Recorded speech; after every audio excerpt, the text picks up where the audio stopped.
We're on Fumidoro right now. I think we're on Fumidoro. We'll see here in a second. We had some technical issues starting up, ladies and gentlemen, so my apologies for the lateness, but we're here better late than never. Let me give it to D here for a second and tell people who can and cannot be here. D, go for it. What's going on, everybody? This show is for educational entertainment purposes only. You have to be 20 and over to be here. If not, you have to leave. Fumes? That's the way. Thank you, D, very much. I always forget which chat I'm in. Okay, now I'm actually logged into the right chat, I think. Ladies and gentlemen, welcome. Cheers, Atomic. Good to see you. Cheers, Neurosis and Psychosis. Cheers, SDR. Good to see you guys. We're going to be chatting with Kosher Nutrients here while he goes and gets, I guess, a volcano bag here. We all have to get our safety meeting started, ladies and gentlemen, so we'll let them take a puff. We have some disclaimers and stuff to do anyway, so that works out. Cheers, Christoph. Big force, my friend. Welcome, boys and girls, ladies and gentlemen. Speaking of ladies and gentlemen versus boys and girls, though, actually, you guys have to be 21 and over. Where I am, it's 21 and over to watch this show. If you live somewhere where the rules are a little bit different, for example, you have to be 23 or 24 or something to watch this show, please abide by your local rules. We don't want anyone to get in trouble for something as simple as talking about pretty flowers and how to grow them. Ladies and gentlemen, that is quite serious. Now, let me pull up my rules and regulations and stuff so we don't get busted on this show. Ladies and gentlemen, first and foremost, you guys have to know straight from my face, basically, straight from my, I don't know, looking right into your eyes, ladies and gentlemen, there's no way under any circumstances to get drugs from this show. You cannot buy them. You cannot borrow them. You cannot get them for free. You cannot trade for them. You cannot get them willed to you in a strange freak accident after you invite me on a Titanic expedition or something and I end up being eaten by a whale. Can't get the freaking drugs that way. You basically have no way to get drugs of any kind in any way from this show, whether they be hard drugs, soft drugs, soda pop drugs. I don't even fucking know what kind of drugs. I won't even give you any recommendations to your local freaking tribal dance healer. You basically cannot get any kind of medical or palliative care from me whatsoever. No drugs of any kind, whether they be Tylenol or a freaking, I don't even know, basically drugs for your dog. We won't even give you drugs for the dog. Isn't that sad? Now your pets are basically affected by this whole thing. If you guys want to know why we can't do any of this kind of stuff, it's basically thanks to the Cannabis Karens. So wave everybody to the Cannabis Karens. I'm sure they're furiously masturbating in the corner now that we're thinking about them. But in the meantime, ladies and gentlemen, once they finish masturbating all over themselves furiously, we do not provide any kind of drugs on this show, despite what those Cannabis Karens might try to report to YouTube. Also, though, ladies and gentlemen, you need to know that we do not, under any circumstances, let me share a portion of the screen. There we go. And for some reason, I did not. Well, I basically just didn't plan this very well. Ladies and germs, we do not engage in any kind of extremely dangerous challenges. If you thought, oh my gosh, I wonder if Fumidoro talks about extremely dangerous challenges. No, I hate to break it to you. We do not. We honestly do not. We also don't, for example, challenges that pose an imminent risk of physical injury, never found on the show. Dangerous or threatening pranks are also not found on the show. Pranks that lead victims to fear pranks that lead victims to fear imminent, serious physical danger or that create serious emotional distress in minors are never discussed on this show or shown in any way. Instructions to kill or harm are also not shown, showing viewers how to perform activities meant to kill or maim others, for example, giving instructions to build a bomb meant to injure or kill others. Hard drug use or its creation is never discussed. Content that depicts or abuse of or giving instructions on how to create hard drugs such as cocaine or opioids. Hard drugs are defined as drugs that can mostly lead to physical addiction. I usually add the proviso that sometimes you will hear stories on this show where people will talk about in their distant pasts interacting with some of those drugs or other drugs in general. Please always assume that those are negative stories and you should never under any circumstances emulate those stories. It is the position of Fumidoro and basically myself and everybody else on this channel that drugs are bad, okay? And please do not under any circumstances emulate those stories. They are super, super bad.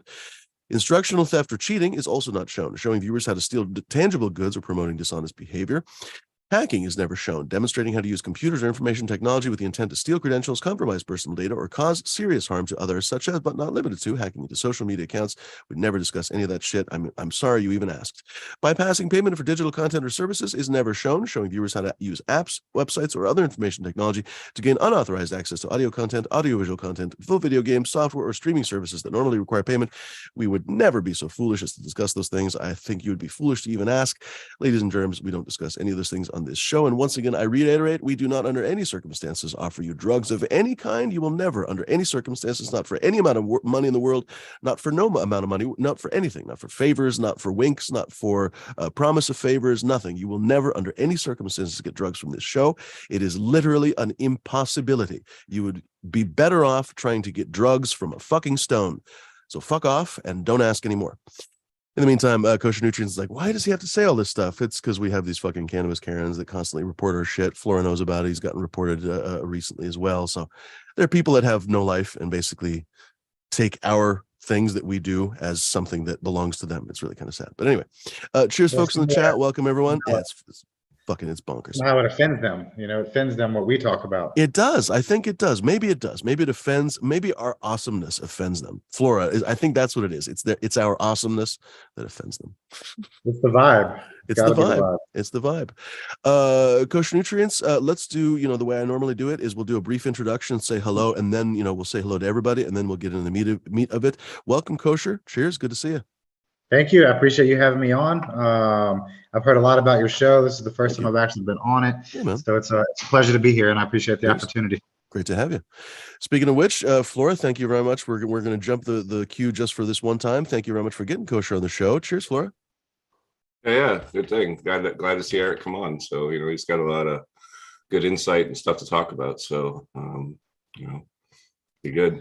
He's got a product too that this chart came out yesterday. It showed him about 3 cents a gram. That was pretty dope to see. Not too shabby. Yeah. Nightbot is already messing with people. By the way, ladies and gentlemen, if you think that Nightbot is here for passive aggressive reasons, I got a message the other day. It's not supposed to be. It's supposed to be here for fun.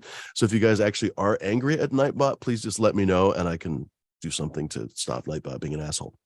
Who's Nightbot? Nightbot is like this. Go ahead, Flora. Is there a sensitivity levels on it, or there is, and I'm not sure if I've changed it on the Fumidoro. I know I changed it on the main channel, but I'm not sure if I changed it on this one because I'm seeing 5 emojis is triggering people. I don't know. We'll see here in a second. D, go for it, my friend. What's the good word? Out in the undisclosed location. In the secret location. What's going on, chat? What's going on, panel? We got wedding cake we're smoking on today. Just trying to round the dog up. Get over there, Mutt. Good girl. We're in a secret location at a cottage. So we're just chilling for tonight. Hope everybody had a great week. You can find me on Instagram at D_zombie_. And big shout out to chat. I won't be in chat today. I don't have a laptop in front of me. Sorry, guys, but I'm here. And big shout out to all you chatters that are watching the show that don't chat. Thank you very much for watching. And thank you, Fumidoro, like always, putting this shit on. Yeah, man. Bro. Let me interrupt just for a moment before we talk to Smash. I just forgot, and I think I've forgotten for a couple shows to mention that we do talk about cannabis sativa on the show, ladies and gentlemen. Hemp is legal in this country under the 2018 Farm Bill. Basically, there was a hemp provision that has made seeds and flour and a bunch of other things legal. It's been clarified by a number of different situations, including by the DEA. Ladies and gentlemen, please do not assume under any circumstances that the weed that we are talking about is in some way illegal. We are perfectly allowed to talk about these things. We are perfectly within our rights to smoke them and toke them and basically even share them in many cases, and certainly to talk about them. So please do remember that. Smash, what's the good word, bud? Yo, what's up, everyone? Really beautiful day out. What is it? 82 out right now. Fahrenheit. Yeah, we're just chilling. About to smoke a blunt of some Apex. Other than that, we hanging out. Can't wait to hear about some nutrient. I mean, I'm a big organic guy. So but I told Fuma the other day, I was like, I do like learning about the new technologies and stuff, seeing if they ever do come out with groundbreaking, That's what I say about organics and stuff before we kind of, Kosher. I don't know if Flora told, I think probably Flora has told you that we're super into organics and stuff on this show. Mostly I exclusively grow organically and so on, but I'm not I don't know if I say this enough. I think I don't say it enough. I'm not emotionally invested in it really. I mean, I don't know, probably I am because of time a little bit, but I've been doing it for so long, but it's not like someone offends me by growing a different way or something. And I've said this before for years, like I have a Canon camera, basically, well, a couple Canon cameras, but I've been using Canon for years because way back when, honestly, when I was a kid, I had Canon cameras, and ever since, I just kind of, they never did me bad. So I just honestly kept buying Canons. And when I got to be an adult and I just bought a camera, I was like, oh shit, I got a couple Canon lenses already. I guess I have to buy a Canon because it wouldn't have made sense to buy a Nikon. But it's not like I hate Nikon. You know what I mean? It's not like I hate Sony or hate fucking Fuji or anything else. Like I would be perfectly happy with any of those. And I think it's important to realize a lot of people are not like this, which is kind of sad, but it's like, why be emotionally invested in a tool? You know what I mean? It's like, oh, this one hammer, it's my favorite hammer. I can never build a house with another hammer. Fuck off. That's stupid. Like no carpenter's ever said something like that. But for some reason with growing styles, people are very emotionally invested in how they do things, and they get offended. Like, oh my God, he grows with salts. He's bad.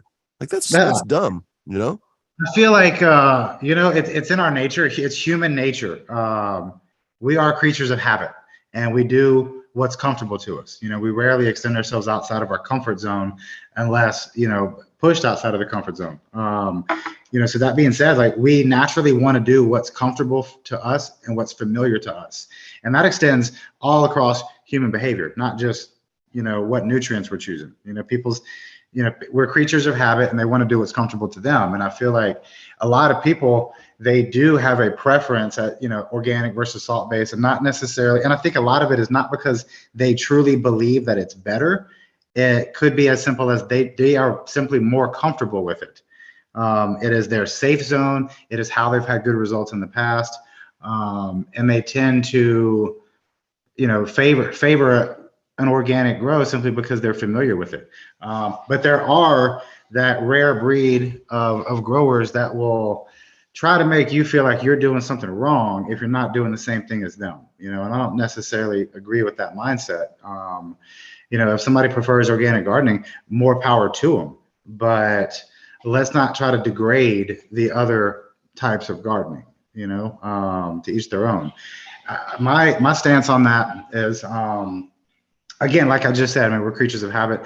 I have pretty much always used salt-based nutrients. I've done quite a few soil grows, and I've been involved in many of them. I've helped consult on various different outdoor greenhouses and whatnot, where they were all running soil.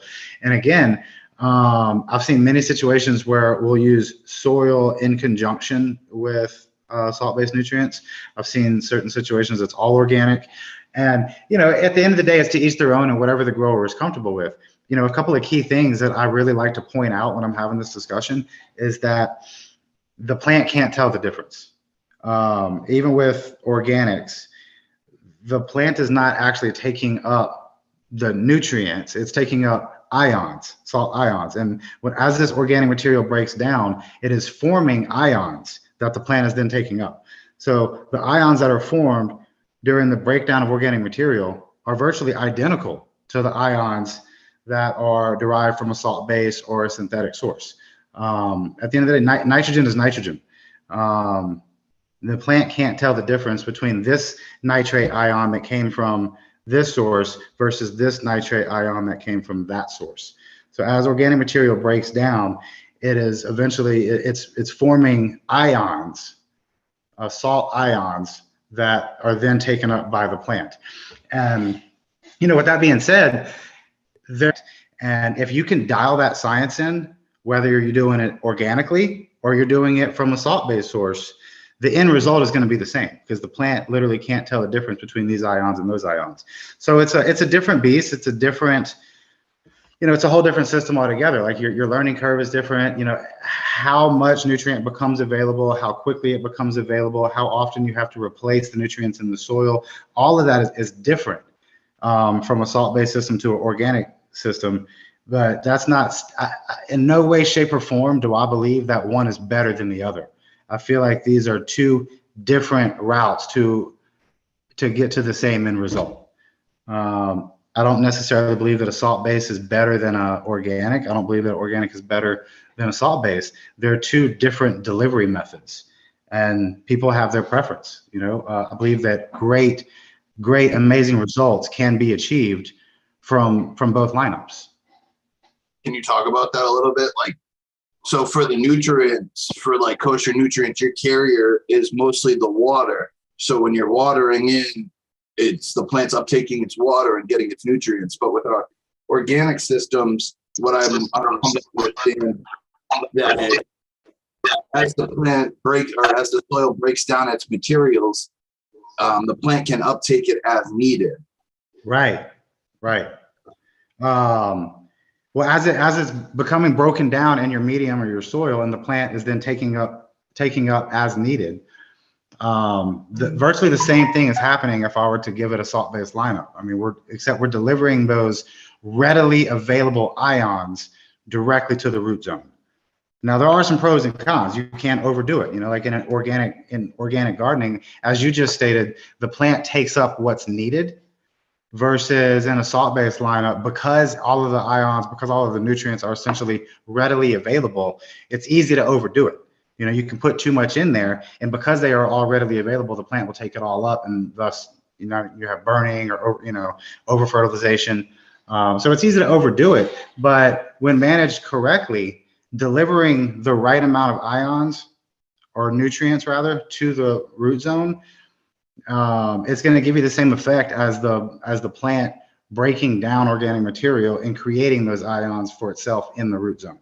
But at the end of the day, what gets taken up by the plant are ions. It's not, quote unquote nitrogen. It's a NaO3. It's a nitrate that the plant is taking up. So when your organic material breaks down, it forms a nitrate in the root zone, which is then taken up by the plant. So whether you're creating those nitrates right there in the root zone, or you're delivering it into the water that's thus getting into the root zone and taken up by the plant, at the end of the day, the plants are taking up the same material. So we're just discussing different ways to get the right proper amount of nutrients into the root zone. So, I mean, in my opinion, I feel like it's a different delivery system. You can deliver the right nutrients to the plant through organics or through salt base. In my opinion, I've always preferred the salt lineup, the synthetics, simply because we can control exactly how much we're delivering to the root zone. And again, everything is already readily available to be taken up by the plant. And I don't have anything against organic gardening. I feel like to each their own, and I've seen some really, really impressive things come out of organic gardening. But at the end of the day, we cannot control the rate at which organic material breaks down. It's something that we can't control. I mean, it depends on the heat, the atmosphere, the environment. There's so many things that contribute to how quickly organic material is broken down. And, the organic guys like yourself that have been doing this for a long time, they've mastered that. As long as you master that, you're going to have great results. But to other guys that have not necessarily had a whole lot of experience with organic gardening, it's going to be a whole lot harder to master it on the first few runs. So in those situations, I feel like a salt-based lineup may be an easier route, simply because we can control exactly how much we're delivering to the root zone. And again, it's all readily available. Very, very controllable situations with the organic stuff. I mean, the salt-based. Sorry. Shit. I had something in my head I wanted to. It happens, bro. If you had a 60,000 square foot, facility or larger, and you need consistent results every time, how are you going to get those plants consistent? Every one of them. How are you going to get them to look all the same in organics? Like, a lot of times there's variance, because even in a 4x4 bed, you might have a corner that has more something in it. The plant looks different in the corner versus the plant in the other corner. My favorite is when somebody. I'm sorry. Go ahead. I remember what I was going. I mean, probably me fuming. I think the reason why we kind of went towards the organic way, it's just easy. We don't have pH pens. We don't do ppm. Really, do none of that. Just kind of feed the soil a little bit. Fumi, do you agree? I don't. Growing is not complex to me. The synthetic growing and stuff is not complex to me. The pH pens and stuff is not complex either, to be honest.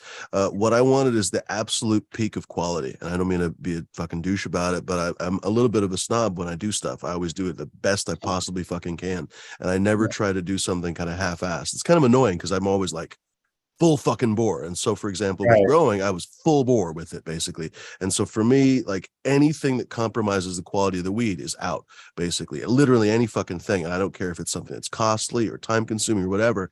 And from the very beginning, I've always known that basically the best food has always been organic food. It's been always not even just organic, but basically like, you know, I hate to say it, but lovingly tended with fucking shit, basically, with animal poop and all that kind of stuff, right? It just seems to have a real serious benefit to food, basically. So with that in my head, with tomatoes, we were talking about tomatoes yesterday. I passionately love tomatoes. I've never had a good tomato that was grown synthetically, literally never once. And I've had friends that were like, "Oh, you're gonna try my hydroponic tomato. It's gonna blow your socks off." And it was okay. It was an all right tomato, but it was not nearly as good. It was just fine. It was like, it was a tomato. I could recognize that it was a tomato, but it was not what I wanted from a tomato. And weed basically is exceptionally, how do I say it? I always say that the flavor basically is a huge component of the effect, because honestly, the terpenes, terpenoids, esters, all that shit, the stuff that we taste and sense actually modulates the high, because of course, Jack Herer, Hindu Kush, Bubba Kush, fucking I don't even know, cookies, name 10 different strains, Tangy, they all have THC in them, but they all give you a completely different high, and that high is very, very contingent on that flavor. So the maximization of the flavor for me was also a maximization of the high and the whole package, basically. So where am I going to with that? Go ahead. I completely agree with that statement. You know, and I feel kind of silly for saying this because I'm pushing a salt-based lineup, but in all honesty, I kind of feel like maybe nature can do it better. Okay. If doing it, you know, if growing organically through, you know, a lot of use of biologicals and microbes and real living soil, you know, you can't lie. All of the organic growers, they swear that their product is better than salt-based. And I'm not going to sit here and say that it's not. You know, I mean, I'm not going to by any means tell somebody that our product is better than other people. But this is a conversation I just had last week with a new facility in Desert Hot Springs. A couple of guys moved here from Amsterdam, and they're, or I'm sorry, the Netherlands. They're Dutch guys, and they're really big on Dutch Pro and soil grows. And you know, my logic to them was, if you believe that your organic grow can get you a, let's say a perfect, you know, perfect score is 100% quality. You know, they're shooting for that 100%. Just like you just said, you want the best quality available, period. And there's no ifs, ands, or buts. So if these guys are convinced that their soil and their Dutch Pro nutrients can give them 100% every single time, I'm not going to sit here and tell you that you're wrong. But what I do believe is that by running a synthetic lineup, if I can guarantee you a strong 98%, but cut your workload in half to make your consistent, you know, increase your consistency, cut down on the workload, and overall ease of operation, you know, if we can make the whole place run more efficiently, more consistent, cheaper, with less manpower, and a less expensive nutrient bill, if we can do all of that and hit a strong 98% every single time, is it worth it? Honestly, that's a very good point, frankly, that people don't appreciate nearly enough. Well, I mean, every time I pull out my audio equipment, I look at these two hard drives that I have an entire fucking conference that I filmed stored on. The entire conference lives on those hard drives. Anyway, this guy, Kevin Jodrey, basically said something to that effect. He said, the perfect is the enemy of the good at one of his lectures. The perfect is the enemy of the good, whereby I think he said, I can give you, I can't remember how he fucking said it, but basically he said, like, I could give you an acre of 100s, or I could give you 10 acres of 90s, because it's a lot easier to do almost as good but less. And it's kind of a weird thing to conceptualize, right? Because a lot of you know, Eagle was probably, I don't know if he's tuning in right now, but he was watching the show yesterday. I think you've met Eagle Gardens, or anyway, you probably heard of his name. Anyway, he talks about when he's a carpenter, he won't even show up if the price is too low. Like, he's a perfectionist, basically. He's one of those perfectionist kind of guys, and those guys are wonderful, right? Because if you want something done right, you want a guy like that, right? But at the same time, if you wanted a development finished, unfortunately, Eagle is not your guy. He's not interested in being your guy, right? But you do need someone else who can do 90s all the way down the freaking block. It's an interesting thought. Go ahead. Sorry. That's yeah, I mean, it was one of the, you know, I guess this is where we really have to dig into what are our goals? Like, what is the goal? You know, I mean, when I approach a new facility or a new client, first question I'm going to ask them is, what is your goal? You know, if you want highest yields and the best consistency across the board with ease of use, then I would say a salt-based system may be best for them. But if this is a hobby grower that wants the absolute best results they can possibly get across the board, and they're not too concerned if this crop is a little bit lower than last crop or a little bit, the commercial guys, they want consistency across the board. They want to be able to know 6 months in advance, if I run this strain, this many lights, this is going to be my nutrient cost, and this is my expected yield. If you can plan, if you can plan this out 6 months in advance, return on investment, yeah, ROI. Right. Everybody has ROI. That's the thing. It's like in the commercial world, it's about biomass per square foot. Right. Exactly. I feel like you really have to decide early on, like, what are your goals? Like, if you want to produce the absolute best quality and you don't care if you have to hire 3 more guys a week or your overhead's a little bit higher, we want to throw in a couple more additives and increase our cost of production to get that 100%. To some people, it may be worth it. But I would say to the mass amount of commercial growers, they're okay with a strong 95% as long as we can keep it consistent and keep the overhead low. So it really depends on what your goals are. But I feel like great things can be achieved through both delivery methods. There's a whole other side of this too. Like, another side of this is like, with Kosher, like, he doesn't fuck around with the NPK. Like, there's a lot of companies, they'll take the NPK and they'll break it down into like so many bottles. You just, simple, like 2 parts a base and a flour, or a base and a grow. I mean, that's a huge marketing point. I feel like 10 years ago, when there was only a handful of nutrient companies out there, you only had 4 or 5 people to go to. It was like Canna, House Garden, Advanced Nutrients, fucking, the Veg Bloom. It was only a handful of them. Now it seems like another nutrient company is popping up, every week. There's all these little small micro companies popping up. So I feel like 10 years ago, when there was only a handful of them, they could take one product and they could chop it up and make it 3 different products. And now we've increased, it's a marketing, I'm not going to call it a scam, but it's a marketing strategy. If I can sell you 3 products instead of 1, but they all contain the same basic ingredients, then if I'm a nutrient company, I want to sell you as many products as I can. And a prime example is flushing agents. Like most flushing agents, they contain, it's like 10% magnesium sulfate. Magnesium sulfate does absolutely nothing for flushing the plant. Okay.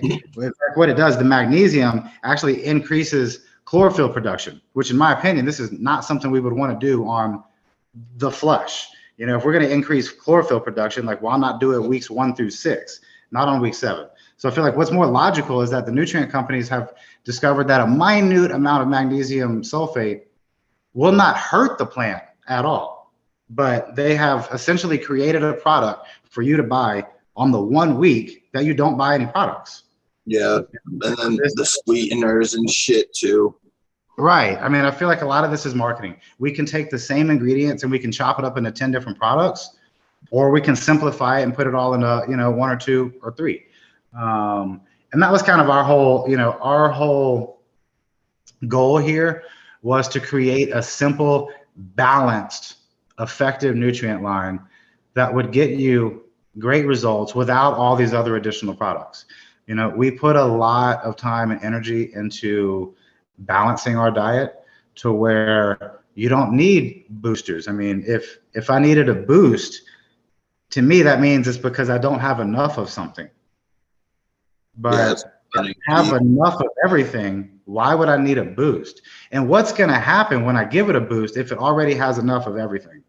So I feel like by cutting out the flushing agents and cutting out the bloom boosters, but accounting for all of those NPKs and all of those micronutrients, accounting for all of that stuff in your base lineup. Now, if we give it enough phosphorus in the base lineup, we don't need a bloom booster that contains added phosphorus.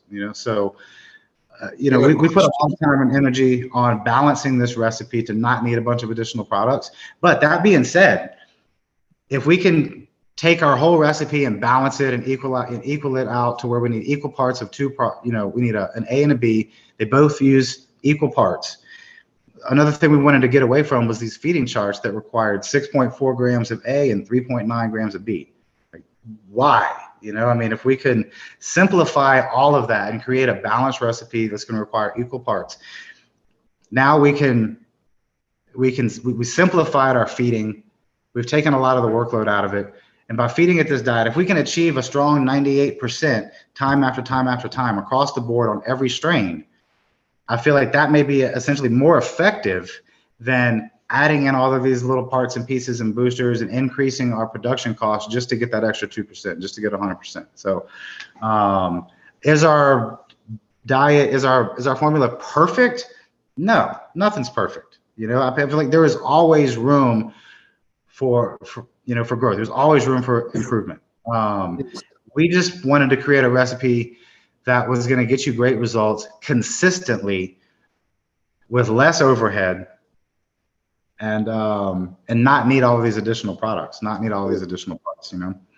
Is Kosher a powder? Yeah, it is. It sure is. It's granulated. I would compare it to sugar or salt, you know, it's that consistency.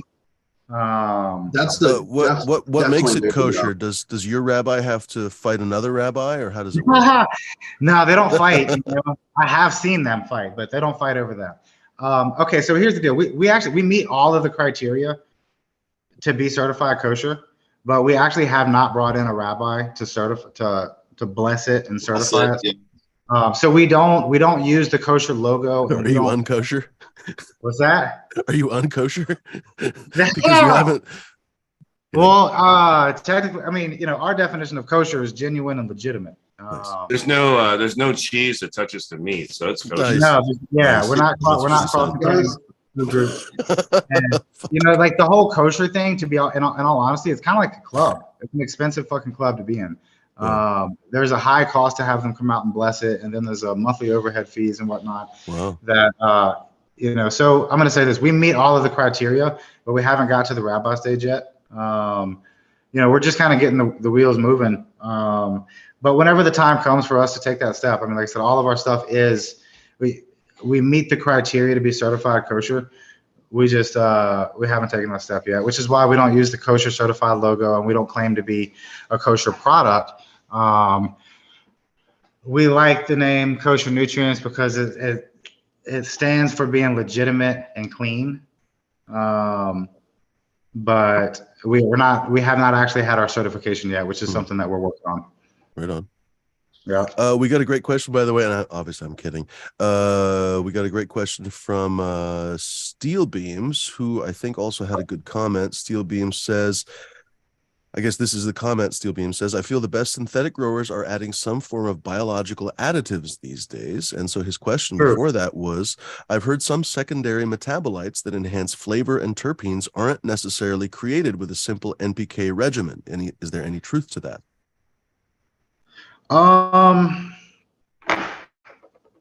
Again, you know, this goes back to the 98% versus the 100%.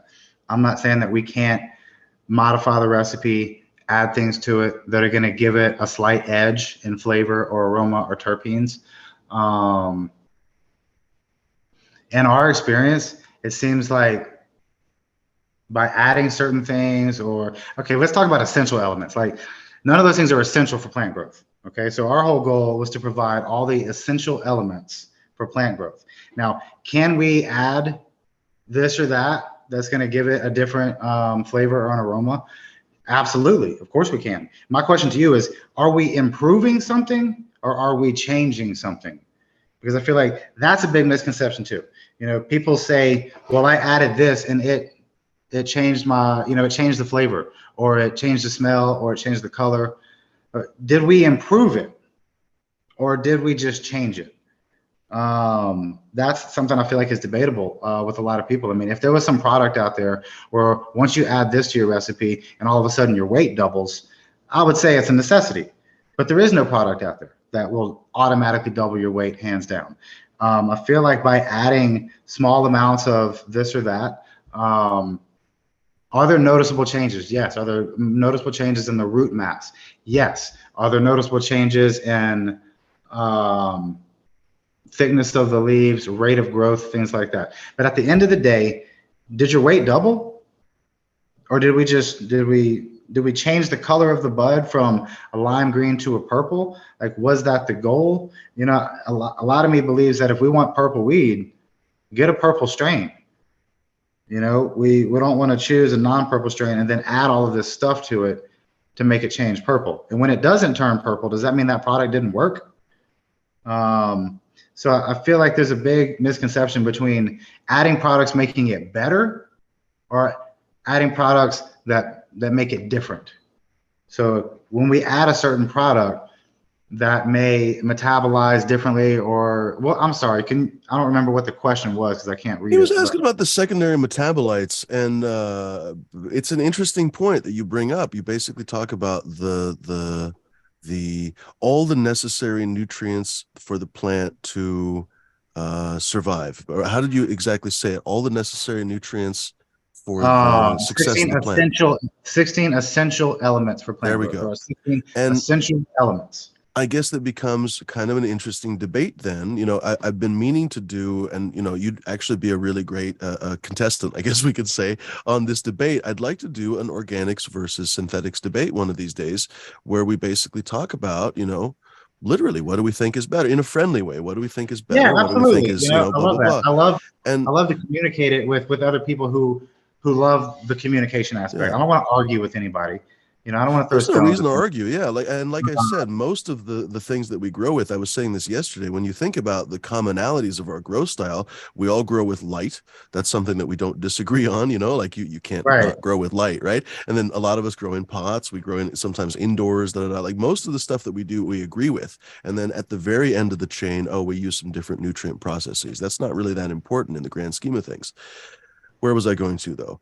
That a common complaint from organic growers, from myself, from others, and I think there's validity to this, I think it's kind of hard to argue with, honestly, is that you really don't get any of the secondary processes with those synthetic nutrients. I mean, as far as I know, those will create a plant. I mean, we can see it in the entire agriculture industry. You pour some industrial fertilizers on a cornfield or an asparagus field or any fucking field, and you will get plants, absolutely. But you won't get plants in many cases, at least this is what organic growers or food snobs or whoever the fuck you want to say will argue. You won't get those extra flavors, those really rich flavors, the really oily corn or the really, really flavorful asparagus or the really flavorful weed, because you're basically missing out on a lot of the secondary metabolites that apparently only develop when the plant basically is in relationship with the soil food web. Tanakh, holy shit. Freaking Forrest go to shul over there. I believe that these extra terpenes, this extra flavor, this extra 1% that we're referring to can be achieved through a salt-based lineup, providing that you know, the photosynthesis is on point, the diet has to be perfectly balanced. Is it possible to achieve that same level of quality through a salt-based lineup? I believe it is. I've seen great things come out of both lineup, but I've never seen a situation where one plant was twice the size of another one or yielded twice as much, and they said, oh, it's because it's organic or versus, you know what I mean? It's some of the best buds I've ever seen have come out of commercial salt-based lineups. And, you know, the guys that are growing that top tier quality, maybe they have figured out that perfect ratio of this and that. You know, I don't want to sit here and tell anybody that they're wrong or that it can or can't be done. I just feel like whenever the 16 essential elements are balanced just right, then that extra 2% of quality is possible. That's what I believe. But with the majority of salt-based lineups, it's hard to get it just right because your margin for error is so high. You know, if you've got 9 different products and we have to get this recipe just right, you know, that means a tiny bit too much. These other products are 30 fucking bottles. I mean, House and Garden has like 30 bottles, and I've heard people regularly using like 20. I've had a few friends that regularly use like 20 bottles, and it blows my goddamn mind. Yeah, to do that every day and have to measure out the exact right amount on every measurement every time. I was just thinking in my head, I know 6 different individuals that won first place in the High Times Cups. And only one of those people was organic. And that was never disclosed when they entered their product. They didn't disclose that? Just based on what people smoked and what they thought, what they judged. None of them said, I grew this organically or I grew this with synthetics. They just submitted it, and they 5 out of 6 of the people that I personally know that won first place cups were all synthetic. Again, this goes back down to, at the end of the day, the plant needs, it needs to take up certain elements, and those elements can be derived from either a salt base or an organic base. Once the organics break down, they're forming the same damn ions that we're delivering through a salt-based lineup. With the exception of the root inoculants and the organic. Yeah, that's true. There was a comment in here though. Was it neurosis and psychosis? He says he'd argue that the plants know the difference between organic and synthetic due to less microbes. I don't think that's quite the right way to look at it. You're feeding the soil food web in organics, right? And then the plant can kind of uptake what it wants as it needs it. Is where with the salts, it's like it's osmotic pressure. So it gets forced into the cells like an IV sac. You don't get to choose, right? So if that plant doesn't need magnesium, doesn't need potassium, doesn't need nitrogen, doesn't need some element, right? Like it's going to get it regardless. As where the organics, it's not going to uptake that. It doesn't need it. Now, does a plant have intelligence? I'm not sure. That's a whole nother topic on its own right there, right? Subcool used to say, yeah, the plant feels like it's more like I put it in my super soil and the plant feels like it's, this plant's intelligent. He would tell us these things, but he didn't have science behind a lot of those things. That's what he felt, right? But yeah, I don't know. It's hard to say. I definitely know that like when I build organics, when I have like the nice mycelium web and I got rich soil, like there's very good flavor. My plants are always very healthy, very thriving, but I can do the same thing with salts. So again, it's just, I don't know. It's opinion. It's opinion again, Yeah. I feel like, we're literally talking about 2 different delivery methods. Yeah. The plant's going to uptake certain nutrients, and how we deliver it to the plant is what's in question. And I'm also going to point out the fact that a lot there's this belief that you can't combine the two, that you can't use root inoculants and microbes when you're running a salt-based system, which is not true. I run them side by side for years, lots of years. They used to tell me years ago, I remember like 2010, I go in the hydro store and it's like, oh, you can't put salts on your microbes. It'll kill your microbes. Fucking nonsense. That's total BS. I mean, maybe if you're super high dosing, like 2,000 ppms, you might be killing things off. But you can. I'm feeding 850 to 1,000 ppm max. Like I'm not one of these people that push stuff to 3 EC. I think that's unnecessary. I think the highest I've ever heard of is 2,500 ppm sealed room with CO2. I've run it at 2,500, 3,000 before. I used to just push them. I would push them as hard as I could. We would literally push them until the leaves burn, and then we'd back off a little bit. And that's, our logic behind this is we were trying to give the plant as much as it can possibly handle without burning. But I feel like by doing that, you open up all these other doors, potential problems. Now you're talking about, we're looking at, now we have to incorporate a flush 1 to 2 times a week. Now we have to monitor runoff and salt buildup. And, that's awesome shit. Wish we had that on the West Coast. But it's granular too. I really like this stuff. Derived fishbone meal. I know the earthworm castings are pretty much dead, so let's not even acknowledge those. Alfalfa meal, feather meal, crab and lobster meal, potassium sulfate, kelp meal, and magnesium sulfate. It's pretty balanced. It's a nice combo, yeah.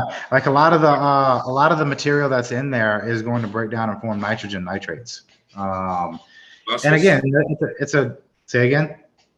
Oh, excuse me. I saw his scissors. I was wondering if they're Chicamoscas. They are. Probably. So I believe, in a mixture like that,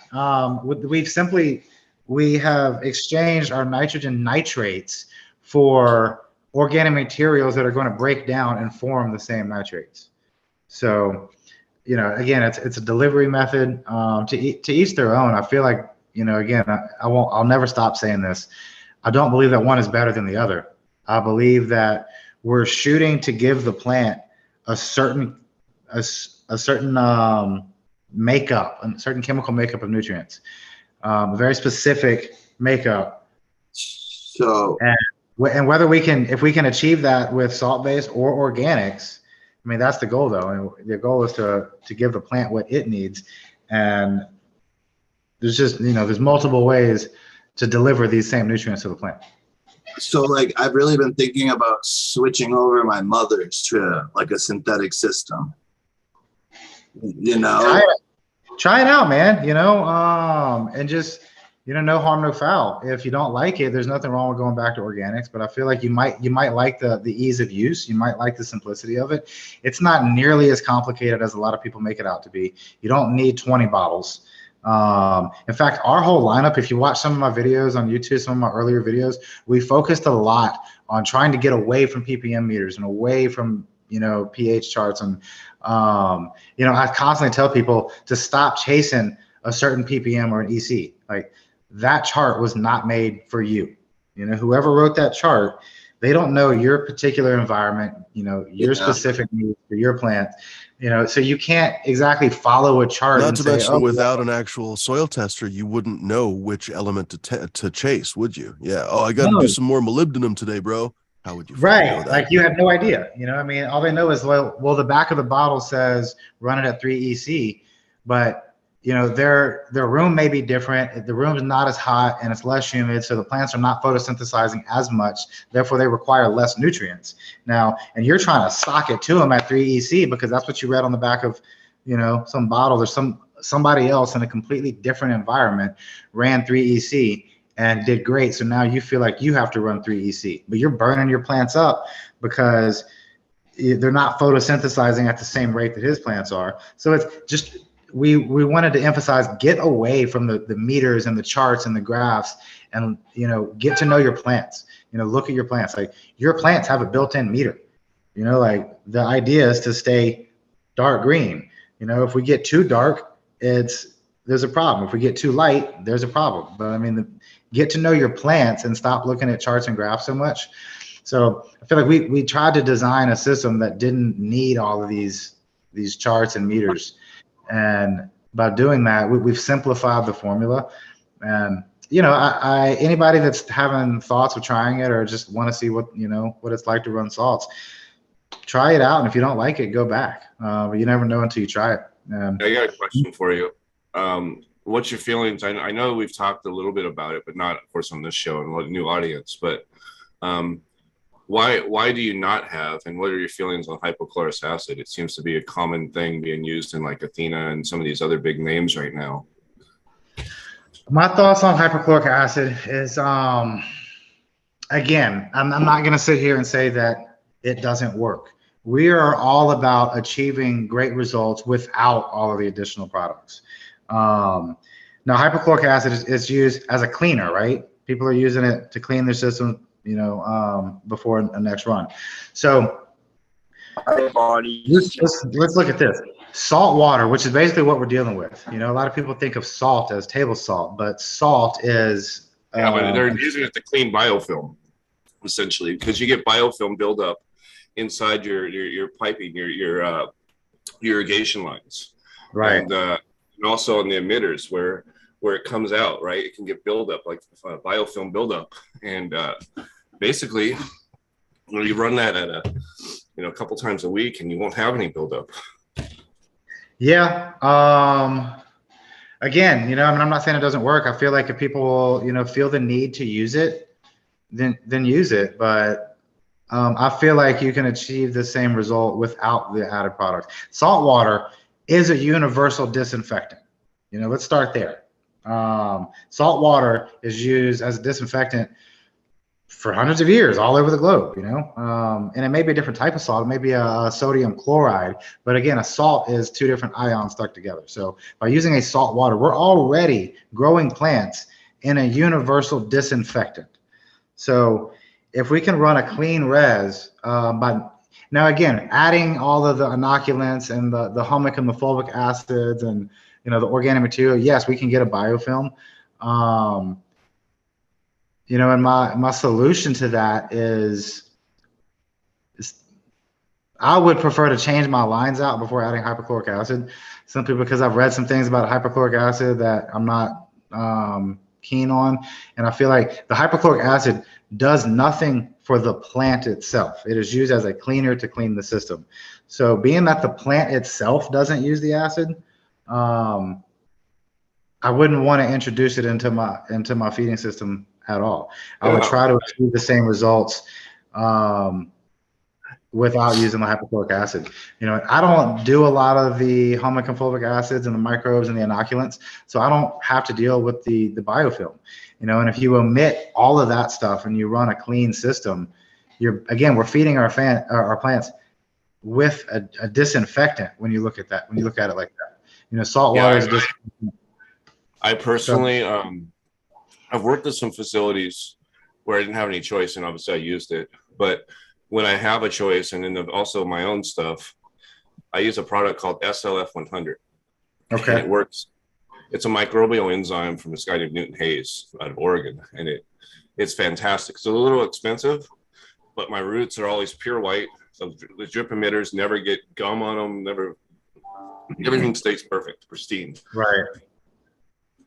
Yeah, I mean, again, I'm not saying that the hypochloric acid doesn't work. I'm not saying, if it works for you, then it works for you. We try to avoid using any product that the plant itself. Okay, so if you don't want to use that, what about an enzyme? Do you not like enzymes? Yeah, no, it's not that I don't like the enzymes.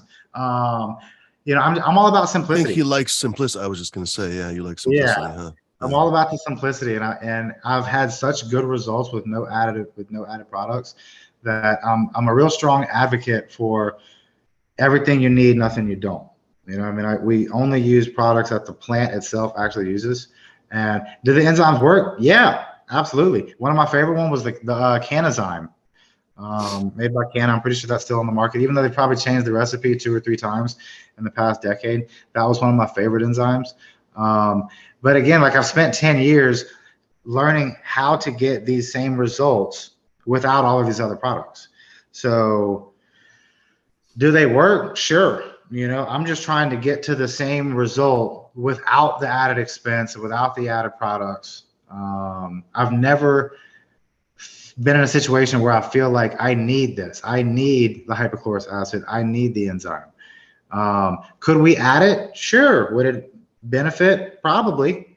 But can we get the same result without? None of your large scale customers have had problems with like the Netafim or any of their emitters? No, in fact, the one customer that I did have problems with was because he was using the hypochloric acid. He kept using the cleanse. And I think what they were doing is they were using it to clean their system, but they weren't getting it all out. And I think the hypochloric acid residuals or residue that's still in the tank and in the lines mixed with the salinity from the water softener that they were using in conjunction with the kosher nutrients, the reservoir just kept turning brown.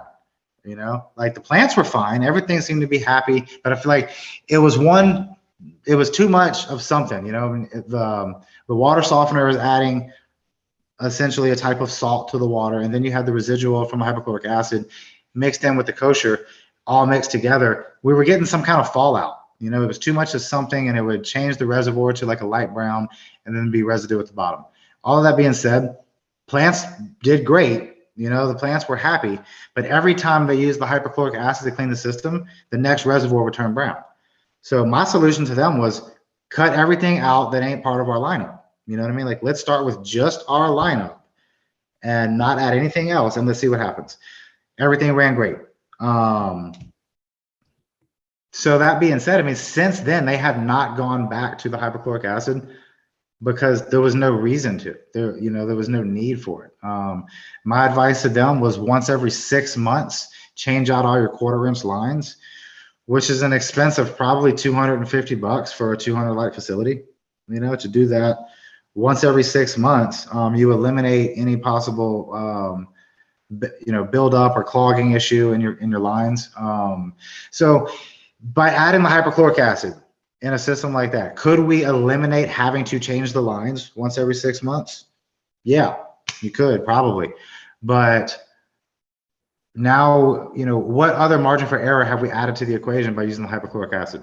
Now there's residual in the tanks and the lines that could be mixing with our water softener, and it's one more added product in the line that the plant's not using. So I feel like by taking I would start questioning a water softener myself, but yeah, these guys just they were dealt a bad hand. They didn't know how to build a grow, so they hired somebody who sold them everything they could. And, so they bought like a $3,000 water softener system. And it was like, wow, you're in Desert Hot Springs. Our water is rated like number 5 in the whole country. Yeah, but it's still 298 ppm right out of the tap here. Yeah, it's a lot of that is calcium, a little bit of magnesium. Some of the same elements. Yeah, basically.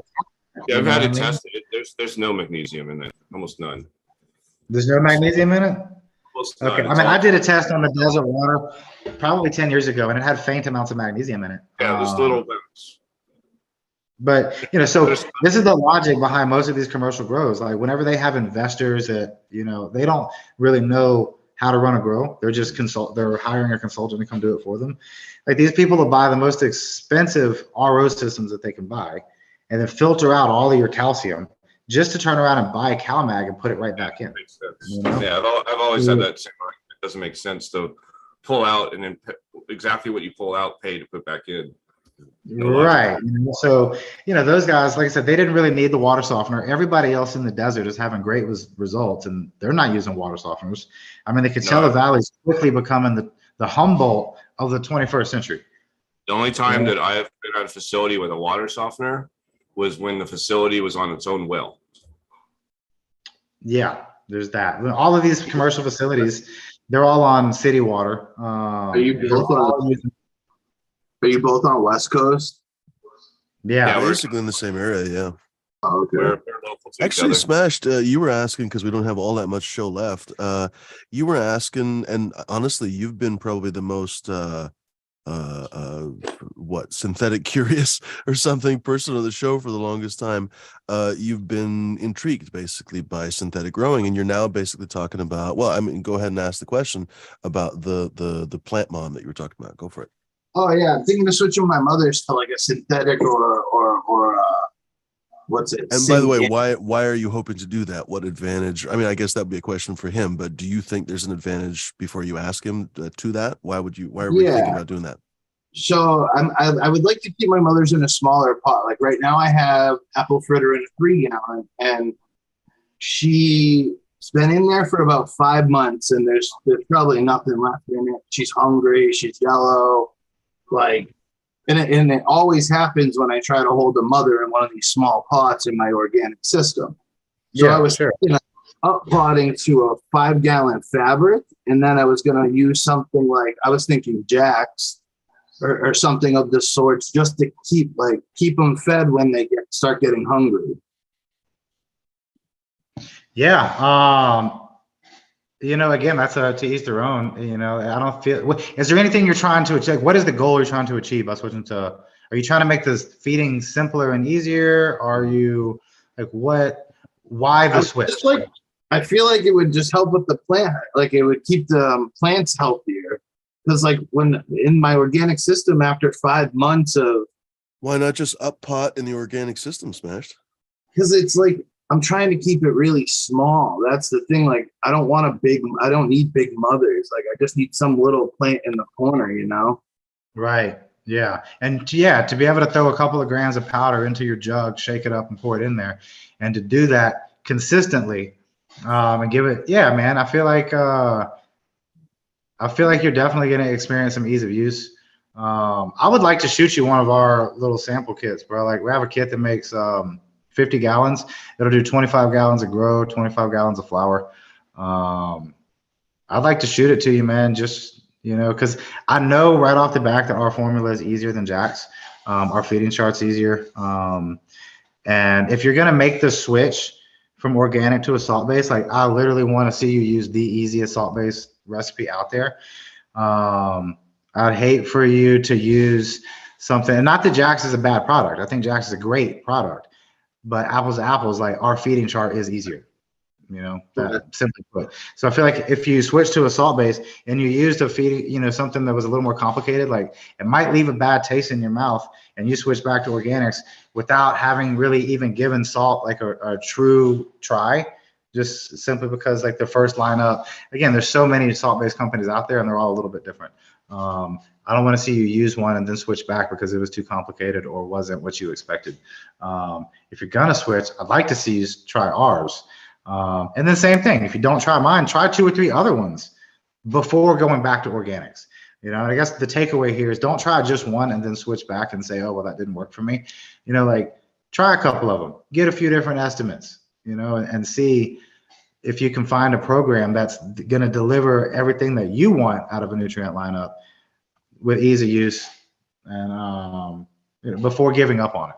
You know, I feel like there is a program out there that's going to be extremely easy and simple that will give your plants a balanced diet, everything it needs, and a simple, like, add this, shake it up, pour it in. Like, easier than making. If I had the room to keep up potting, I would be fine. But, like, especially trying to keep, like, apple fritter around. I've had it for 2 years. And it's kind of like I don't want to put it in a 20-gallon pot, you know? Right. Well, that's the cool thing, bro. Like, cause with a, you know, more of a hydro setup, you can keep it in a really, really small pot and basically allow it to get root bound, but just feed it more consistently. You know, I mean, I had plants that I would feed sometimes 2-3 times a day because if I didn't, they would dry out, you know? So there's some margin for error there. If you miss a feeding, your plant can dry out really quick. But if you feed it more often than not, you know, feed it 2-3 times a day, especially if you're working from home or growing at home, things, and you're available, then you can keep it in a small pot for a really, really long time, as long as you keep that root zone, you know, moist. A smaller pot's obviously going to suck the moisture out a whole lot quicker, but it's not gonna essentially eat up all of the nutrients that are in the soil.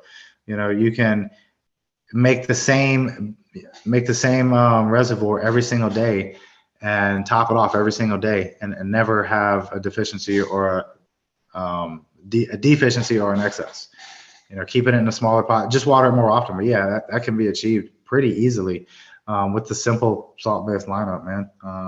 I think you should try it out. I'm rooting for you. You know, and I'm not even going to sit here and say that, once you try it, you'll never go back.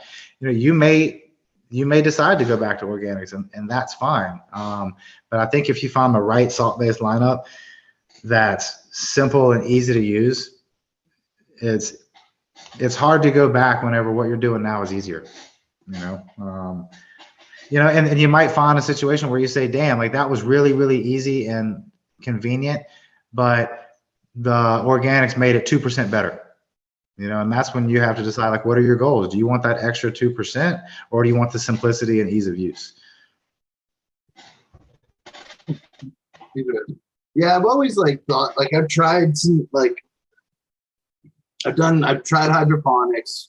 I did cocoa at one point and I didn't like it. I've always done in the soil outside, it's just how I've always, I like organics, but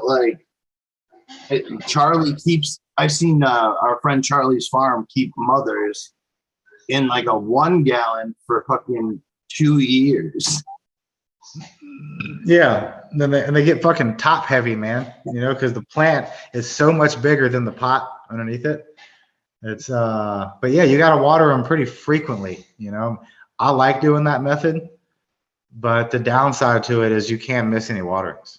When the pot is small. I would argue too that that's just playing with fucking fire. I've kept stuff for too long and then basically lost it sometimes as a result of that. So honestly, for Smashed, I would say don't do that. If that's your motivation, cut clones and basically cycle them more frequently rather than keeping the same mom in a pod, because you're just fucking asking for trouble. Well, that's the the problem. older and the more, well, but again, basically I mean, nobody's coming over there as far as I know. All right, I'm not going to, for legal reasons, I'm not going to say anything about plant numbers, but realistically, I don't think you're going to in that much trouble if you cut a clone and wait until that one grows bigger and kill the other one. Oh no, I don't think anyone's going to freaking take you to jail. It's So more long of, story short, go ahead, Sephora. it's more of like I did want a flower apple fritter this last couple of times, and it's kind of just sitting in a corner. I would add to your for your mothers, you should stick them in air pots because they air prune really That's what I was well. gonna do.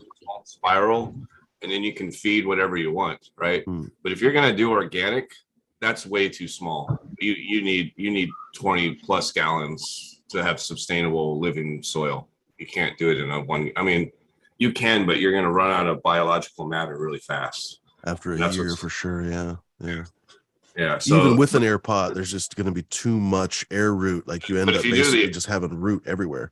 But if you did a 5 gallon air pot and you used the Kosher, you'll be fine. You won't be root bound. If you want to do that.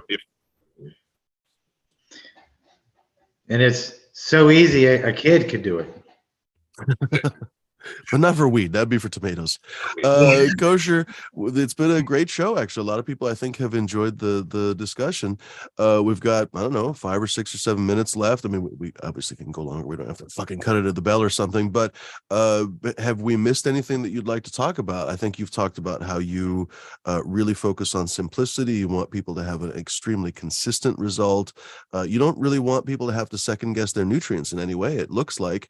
And I don't think you want them to overpay either. So pretty good features, honestly, I would say overall for a nutrient regimen. I mean, I feel like when people set up for a nutrient regimen, it's not because they had some kind of pie in the sky things. It's like they're very realistic. They want to grow a lot of whatever they're growing. They want to grow it well enough that it sells, and they want to actually be able to sell it. And like you're actually kind of saying, like you're going to help them do that. Is that kind of, I don't know, how do I say it? I mean, in a nutshell, that that pretty much sums it up. I want to point out, I believe, to my knowledge, that we are one of the only companies out there that we're blending it fresh. Like we make all of our products fresh to order. So in addition to being simple, effective, and inexpensive, we are literally blending our products like fresh. Like we like to see ourselves kind of like the microbrewery, if you will, of the cannabis fertilizer industry. We're not mass producing the stuff and letting it sit in hot warehouses and waiting for you to order it. Like we're making it fresh when you order it, blending it fresh just for you. So our whole like blended fresh thing, I feel like, is a key aspect that we want to let people know. That's one of the defining things about our company, is that we're the only people making fresh nutrients. But other than that, yeah, man, we believe in simplicity. We believe in making the process more enjoyable, making it more fun. I feel like if growing cannabis or tomatoes or anything for that matter, if it's a simpler, more enjoyable process, then more people would be likely, more people will want to participate. I don't want people to feel like they have to go to a dispensary to get their meds because they think growing it themselves is somehow too complicated or too stressful. So that's kind of our target market. We wanted to simplify this process and make it easier and more fun so that people can be more passionate about it. Sure. Everybody that's using our products, we do offer free consulting. I try to be extremely available for people on Instagram, Facebook, my personal email.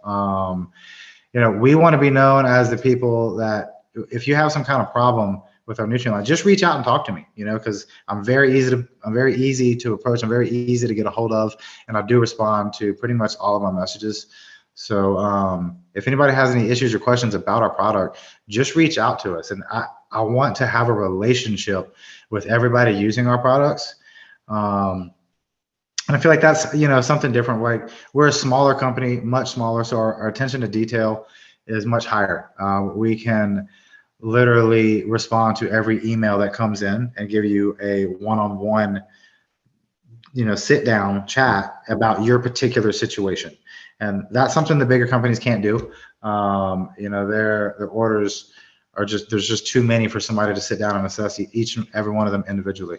So that is another key point about us. We're making it fresh, and like we offer our services. Do you have a YouTube channel? Yeah, I do. It's Kosher Nutrients. It's, we're just now kind of getting into the YouTube. My Instagram is by far my biggest platform. I've been working on it the longest. But we also have Facebook. We just started what's the other one? TikTok. See, TikTok's hard. I've had to go through a bunch. I've been preaching to Fumi. YouTube Shorts of like just you mixing the nutrients for 7 seconds. Stupid little stuff like that. If Fumi could take a picture and then zoom in on it, people would love that random stuff.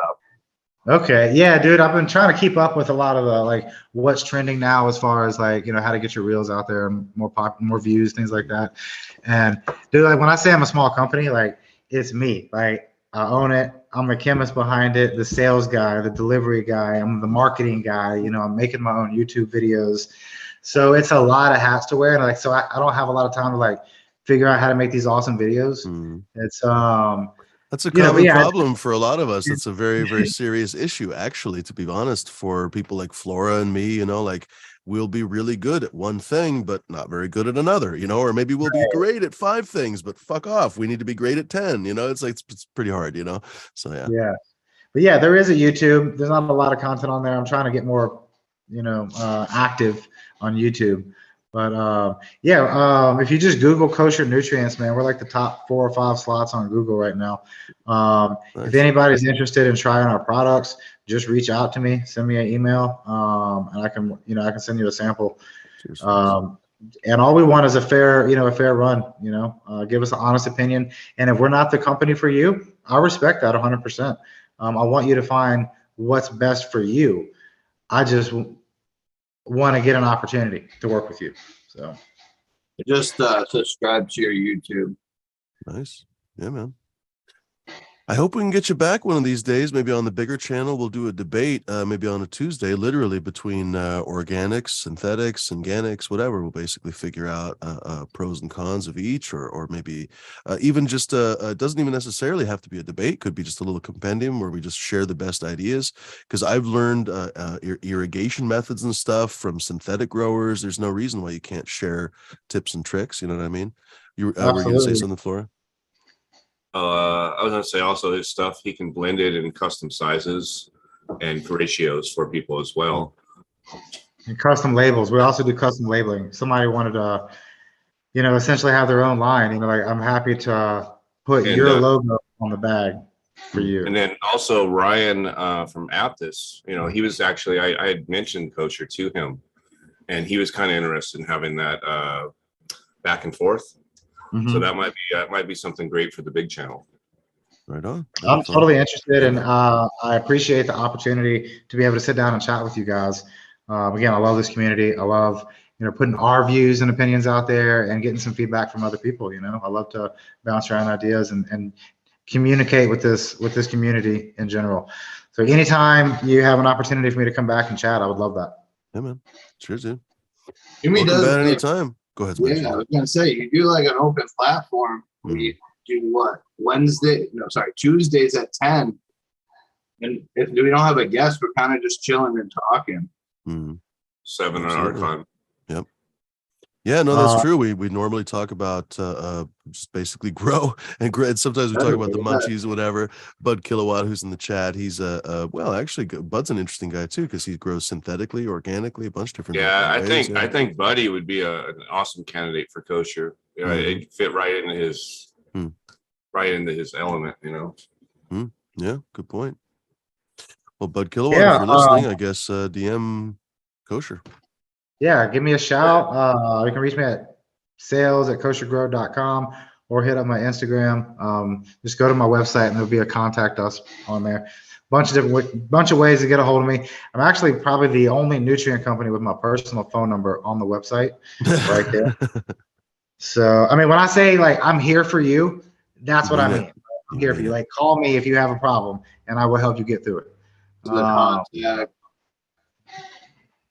So I'm happy to have a conversation with anybody that has questions about our products or currently using. Oh yeah, definitely. Currently, I don't have my own personal grow at this moment, but I grew for 15 years before I made this nutrient company. The past year, I kind of stepped away, shut down my personal grow, but I'm consulting for like 4 or 5 different commercial grows. Um, Pretty much all of the commercial grows on my Instagram account are they're all using kosher nutrients, and I play a part in helping them with their grows. I got really busy like visiting customers and promoting kosher and like helping them with their projects, and I just decided to shut my room down.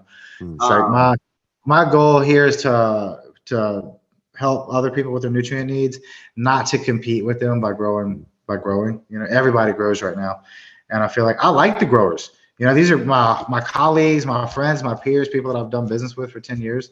I don't want to compete with the growers. Those are my friends.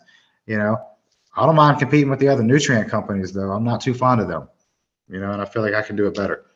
So, someone wants to know if you'll ship to Canada before we get out of here. It's debatable. I'm happy to ship to Canada if they can maybe meet me in the middle with the shipping fees. A sample cost me about $30 to ship. Actually, yeah, I would ship a sample to Canada. I've done it a few times.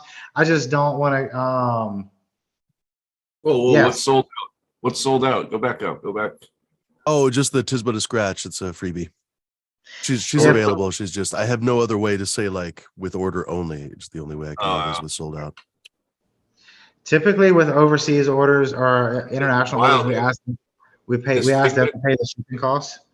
That figment that he has there, he showed, that looks so much like stuff that I grow. It's like, it's wild. Like even being 1,000 miles away, using different nutrients and different genetics, but similar family. It's like, it's crazy how we can get like the same colors. Yeah. Weed is funny that way. Yeah. But so it's weird too. Like I'll send stuff to I'll give stuff to other people, and like the expression will be completely different. Mm-hmm. So you must have a parameters that are similar in your room. What is this film? Grape pie to the Coot Special. The grape pie is that that grape is stomper and cherry pie. Cherry pie to grape stomper. Real nice high on that grape pie. Real dense, giggly, goofy, just silly high. Love it. That's awesome. Actually, you that's about as far apart as you fucking can get. Yeah, that's awesome. Yep. Gonna be a good cross. I keep hearing good things with Lime River Rose and V2. Indeed. Yeah. Which reminds me, I got to post some pictures. Crymore Grows has been posting some pictures of Lime River Rose V2. Sorry? Gaiwan, what was that one? It was right below. It looked like a nice ass.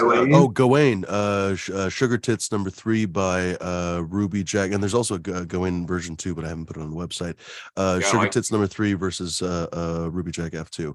And then the version 2 is with the Black Prince Ruby. Yeah, that's beautiful. I like that structure. That's just nugs all over the place. Stacks on stacks on stacks. She's really greasy too. The mom's super, super sticky, greasy. That kind of sticky greasiness. Yeah. That's the one with Ghost in it, right? That is. Yep. Okay, that's basically I say it's a sugary, like a sugary candy OG high, and it's basically because of that Ghost. Yeah, that's why it has that structure. Awesome. Yeah. There's very few plants that I feel like probably were justified for those $10,000 price tags, but maybe that Ghost was one of them because fuck, it passes on some nice shit. Honestly, really lovely shit. The sweet, it's actually a sweet OG. It's like sweet as in flavor and delightful to smoke. That'd be a good one. What's he doing there? He's showing off pretty flowers. Is what he's doing. Well, holy cannoli! I guess this was a fun show. Ballin is talking to B. Allen, not Ballin. I can't wait to grow that Pacifica days. Now I can't stop saying Ballin. Cheers, B. Allen. Good to see you. Ladies and germs, it's been a fun show. Thank you very much. Kosher Nutrients. I guess we'll say our good evenings and goodbyes. And I guess D took off. I don't know. Are we bagging the Wednesday show tonight? What do you guys think? We're taking the night off, or I don't know. How do you guys feel? I'm not doing it. I can show up if you want. Well, we could do a short show. I don't know if I'm in for it for the whole long haul, but maybe we can like do a short haul. Let's do that. Like last night, but I can go. Couple hours. All right, let's do it. We'll meet again later this evening. By the way, Kosher, you're welcome even on the bigger channel. We can totally send you a link if you're interested. We hang out in the evening sometimes on Tuesdays and Wednesdays and goof off and talk about growing stuff. In the meantime, though, ladies and gentlemen, Kosher, by the way, go ahead and say your piece. How can people find you? I guess it was Kosher Nutrients. Actually, Smash was just showing us what were the pages. Kosher Nutrients. KosherGrows.com. Yeah, koshergrow.com. But you can also just Google kosher nutrients and it'll pop right up. There we go. Man. Instagram. But they can, koshergrow.com. They can send me an email at sales@koshergrow.com, or you can reach out to me through my Instagram or my Facebook. Both are Kosher Nutrients. So I really appreciate the opportunity to be on here and chat with you guys. Oh, thank you very much for coming on. Yeah. Yes, sir. It's a pleasure, and I look forward to doing it again. Send me the link. Send me the link tonight, and if I can hop on for a few minutes, I'll definitely sounds good. Like to get on here and say hey. Thank you guys. Later. I'll send you that. All right, sure. Y'all take it easy. Thank y'all. Speak the devil. Go for it, Flora. I'm see you guys tonight. See as far as where I can be found. Price South Bay Genetics IG on Instagram. Probably the best spot. Or the Pardon Thanks show or one of them. It's Google Flora Nuts. All kinds of weird stuff comes up. That's the way to do it. Oh, you're also on Seed Bank International, a few other places too. Oh yeah. Well, not me, but my art is. But yeah,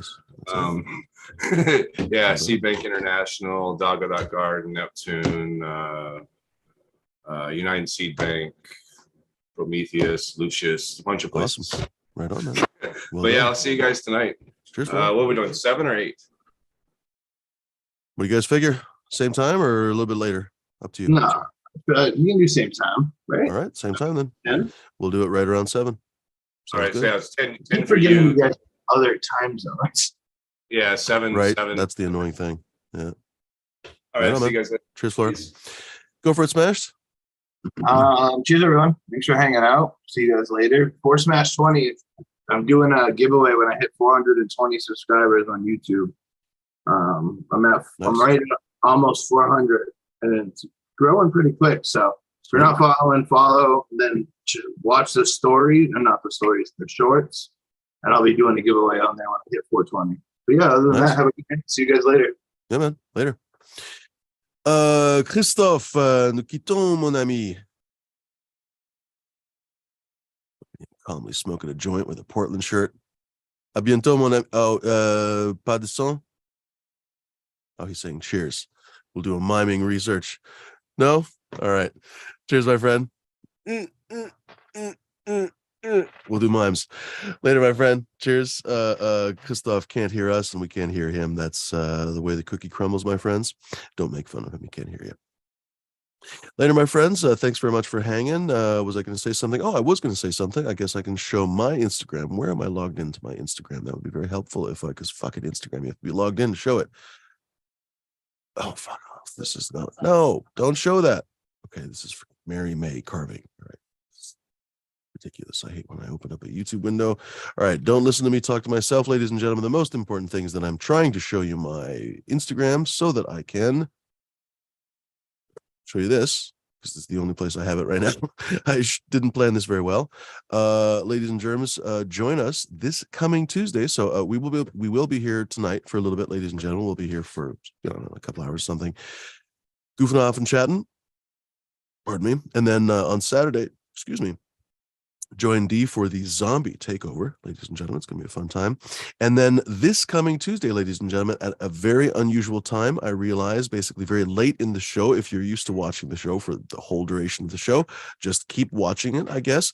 But if you are not used to the show, or if you're new or whatever else, ladies and gentlemen, we're going to be starting the show at 10:30 p.m. Pacific Standard Time. When I told Smash yesterday, he was like, oh, that's no big deal.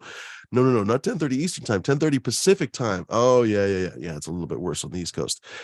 However, long story short, ladies and gentlemen, that's the only way to talk to Jorge Cervantes himself over in Barcelona. Beautiful city over there. I can't even believe how jealous or envious, I guess is the word, I am of the cuisine and architecture and everything else he has access to, and the art. Oh my goodness, what a lovely, lovely city. It's right on the Mediterranean. What a fucking place. Anyway, Jorge Cervantes lives over there. Beautiful weed culture, I'm told. Ladies and germs, we're going to be talking to the one and only Jorge Cervantes. I certainly learned a lot from him. I have his, I can literally see it right over there. I have his cannabis encyclopedia, I think is the one I have. A lot of people grew with his Grow Bible, a bunch of other books. I think he's been published 50 different books in like fucking 8 different languages, I think he said. Well, he didn't say it personally. He's not one of those guys. Hi, do you know that I'm... No, not one of those guys. But I think on his book, basically, it says like, oh, Jorge Cervantes has been published, da, da, da, da, da. Pretty impressive, honestly. I don't know if most of us, ladies and gentlemen, I think if all of us in the entire chat have published in 8 different languages, I think we would be lucky to match his success probably. Anyway, we're going to be talking to him about weed and culture and life and all kinds of stuff. He knows a lot of different stories. We'll see how long he has to give us to share them, because I'm sure he has a lifetime of stories to tell us. North Star was just posting on, in fact, he just says it in the Instagram here. He was like, oh, he was at my, there we go. He's such a nice guy. It was a blast having him at the house a few years ago. Lots of good stories, a real genuine personality.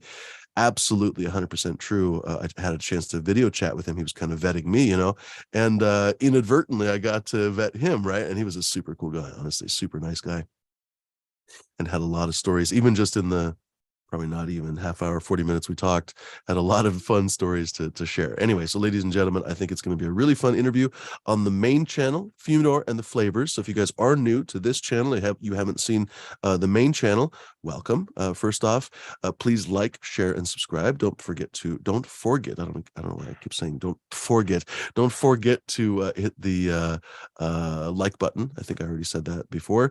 And really do actually share it with your friends, ladies and gentlemen. It really helps these weed channels. It's very challenging for them to grow. I don't have corporate sponsors and stuff. The corporate sponsors oftentimes do help some of these channels grow in some ways. I don't really like that idea. I don't really want to take sponsors and kind of be beholden to what they want me to say and everything else. So tell your friends, tell your family, tell your fellow weed smokers and weed tokers and freaking weed growers and so on, ladies and gentlemen. We would love to share the word, I guess, with a lot of fun folks, and they're of course welcome to join us as well.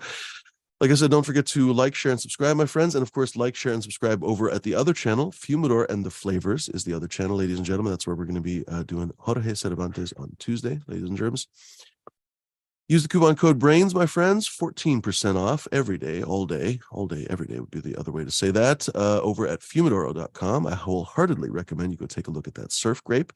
Like Florinug said, it's a complete polar opposites, basically, in terms of everything, flavor, morphology, on and on and on.